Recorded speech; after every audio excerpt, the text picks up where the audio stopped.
Yo, what's up? Welcome to another episode of Mostly Low Budget Movie Reviews. I am your host, Clarence. Thank you for tuning in. In today's episode, I have a movie that came out on Prime a few weeks ago, and it comes to me by request, unfortunately.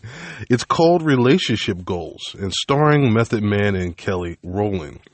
This is listed as a romantic comedy, which, as my veterans know, it's my least favorite genre, but it's not because of the subject matter. It's just the overall unoriginal take that most of these movies have. Most of them follow the same formula and end the exact same way. The ones I tend to like are different, where either the conflict or resolutions or both are not the same run-of-the-mill kind of stuff. Always Be My Maybe, Anyone But You, Hitman are perfect examples of those kind of movies. I highly recommend those three, by the way.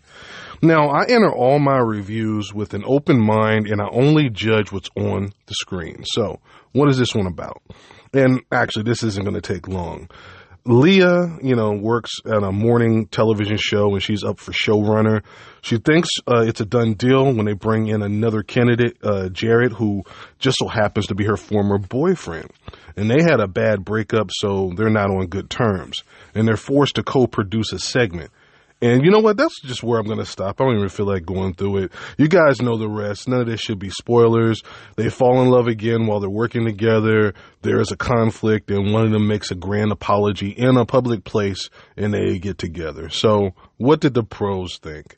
They came in at a 23% on 13 reviews on the Rotten scale, and there was no audience score as of this recording. But what did I think? Now, let me get to the positives. And while I was watching, I was thinking I wasn't going to have any positives, but I actually do. The final conflict was a little different. There was a misunderstanding. There was no misunderstanding, or there was no mistake that was made by anybody. It was just simply a matter of goals and priorities. I did appreciate they switched that up a little bit, but yeah, that's really my only positive. Everything else is horrible about this movie. But that's not constructive criticism. Let me break down why. First of all, the chemistry. They had none. Kelly and Method Man had no romantic chemistry whatsoever. They never really looked all that comfortable, even though you could see they were trying to make it work. Method Man, who isn't a great actor, but he's normally pretty solid, he has zero rom-com chops. He was just really terrible in this.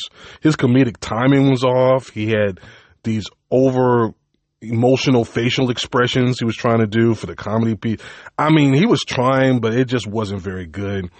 No one in this movie actually was really better than average. The director, with mostly stand-up specials on her credit, she was clearly way in over her head with this.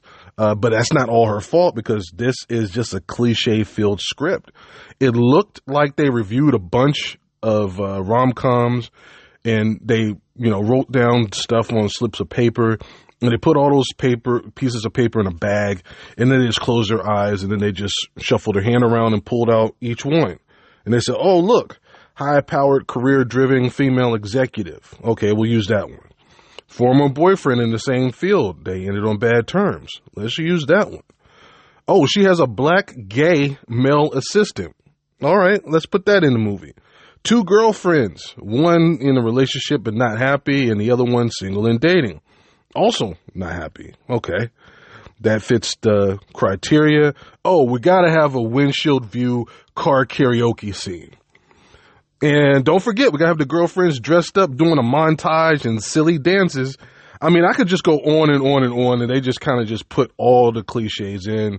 But the most egregious thing I want to say, this was just a commercial for this book. They took a couple of chapters, which created the conflicts for all of them. And while some of the advice is sound, it kind of oversimplifies things. No one had any real growth. All you have to do is follow the advice in this book, and everything is going to work out.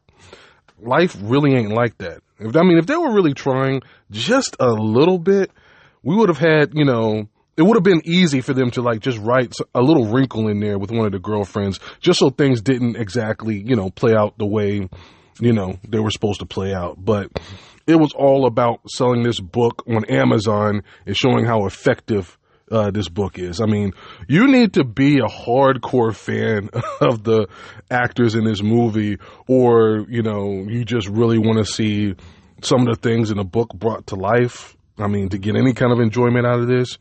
It was really boring, too. I mean, it's just really no substance in it beyond selling this book. Watch one of the other rom-coms I suggested earlier. Don't be fooled by the names in this. You'll see the names Kelly Rowland and Method Man. It's like, oh yeah, they're pretty solid. It shouldn't be too bad, but no.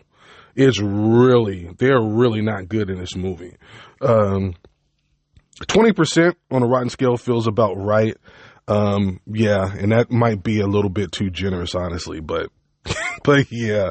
And I tried, again, I only judge what was on the screen, and what's on the screen is just all bad. So definitely skip this one, watch a different rom-com. If you want like a black romantic comedy, this isn't it. It's not going to fill that need at all, because it's not going to feel like that. They try to like throw in like some hip hop music or some Motown and some R&B stuff. But yeah, it doesn't feel authentic at all. So yeah, definitely skip this one. Like I said, unless you're really just hardcore fans of these actors or this book.